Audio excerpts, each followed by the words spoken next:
तो देखिए, पुतिन के लिए डोनाल्ड ट्रंप का डील प्लान क्या है। रेयर अर्थ मिनरल से जुड़ी डील का प्रस्ताव रखा जा सकता है। अलास्का में रेयर अर्थ मिनरल्स पर डील होगी। अलास्का के तेल गैस भंडार तक पहुंच की बात सामने आ रही है।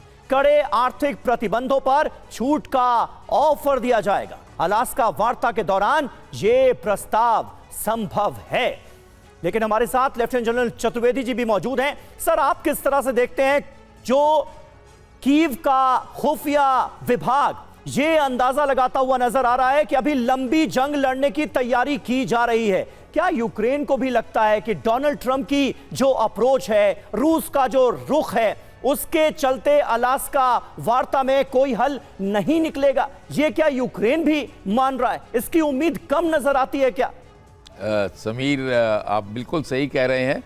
एक्सपेक्टेशंस बहुत कम होनी चाहिए अलास्का वार्ता से, क्योंकि आज की जो स्थिति है उसमें जेलेंस्की, जैसा अभी मनीष ने बोला, वो थोड़ी मजबूत स्थिति में है। और पुतिन तो वेल नोन है कि बड़े स्ट्रांग लीडर हैं और वो कोई भी चीज़ पर कंप्रोमाइज़ करने को तैयार नहीं है।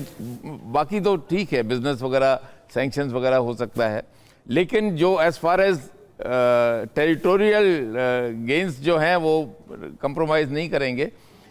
जो आज के दिन ये जो फौज का रीऑर्गेनाइजेशन, रिक्रूटमेंट, ये सब हो रहा है, ये बेसिकली एक कोर्सिव मिलिट्री स्ट्रेटजी होती है। जब भी इस तरह की समिट लेवल मीटिंग्स होती हैं किसी समाधान के लिए, फौजें तैयार रहती हैं किसी गेन के लिए, और कहीं ऐसा ना हो कि कहीं पे लॉस हो जाए दूसरे अगर। तो ये एक नेचुरल प्रोसेस है, इसमें कोई ज्यादा हमको नहीं देखना चाहिए। लेकिन बिल्कुल, और चतुर्वेदी सर, ये साफ समझ में आ रहा है, पुतिन भी ये समझते हैं और देखा है किस तरह से ट्रंप की चालबाजियां, और उनकी किसी चाल में आना है नहीं आना है वो खुद फैसला करेंगे। एक और बड़ी खबर क्या है, ट्रंप पुतिन की मुलाकात पर, यह बहुत बड़ी खबर है। अलास्का में मिलिट्री बेस पर होगी मुलाकात। एल्मेडॉर्फ रिचर्डसन मिलिट्री बेस है और यहीं पर मिलेंगे सुपर पावर्स के दो बड़े लीडर्स। रूस के खिलाफ होता रहा है इस मिलिट्री बेस का इस्तेमाल, और अब यहां पर पुतिन पहुंचेंगे और डोनाल्ड ट्रंप से मुलाकात करेंगे।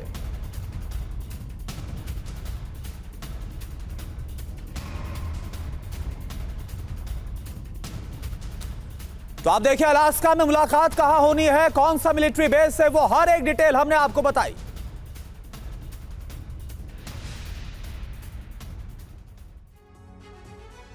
तो देखिए, ये एक्सक्लूसिव जानकारी इस वक्त आपके सामने है। जहां मिलेंगे डोनाल्ड ट्रंप और पुतिन, उस जगह पर क्या है खास? मिलिट्री बेस पर यह मुलाकात होने जा रही है। अलास्का में मिलिट्री बेस पर दोनों बड़े नेता मिलेंगे। एल्मेडॉर्फ रिचर्डसन बेस पर यह बड़ी मीटिंग होने जा रही है, जिस पर पूरी दुनिया की नजर है। रूस के खिलाफ मिलिट्री बेस का इस्तेमाल होता आया है। बेस पर F-22 रैप्टर स्क्वाड्रन की तैनाती भी की गई है।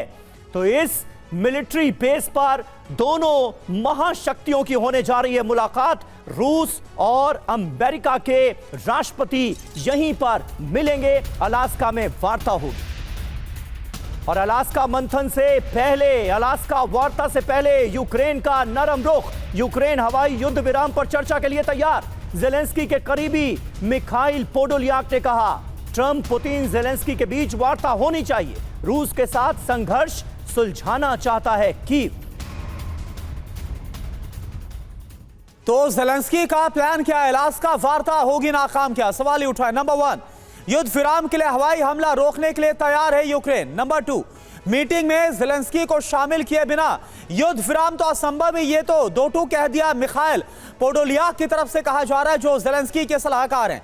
अब बड़ी बात क्या है, मई में ट्रंप ने 30 दिन के युद्ध विराम का प्रस्ताव दिया था। कीव ने प्रस्ताव माना नहीं, रूस के अहम ठिकानों पर हमला किया। सवाल यह है कि युद्ध विराम की बात करना कीव का दिखावा तो नहीं है।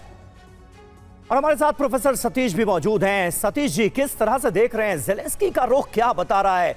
क्योंकि एक तरफ तो पूरा का पूरा यूरोप जेलेंस्की के साथ खड़ा हुआ नजर आ रहा था और कह रहा था कि जेलेंस्की तो मीटिंग में शामिल होंगे तभी नतीजा निकलेगा। वो शर्त भी नहीं मानी गई। तो यूरोप का दबाव क्या अलास्का वार्ता में रंग लाता हुआ दिखेगा? नहीं दिखाई दे रहा है समीर भाई।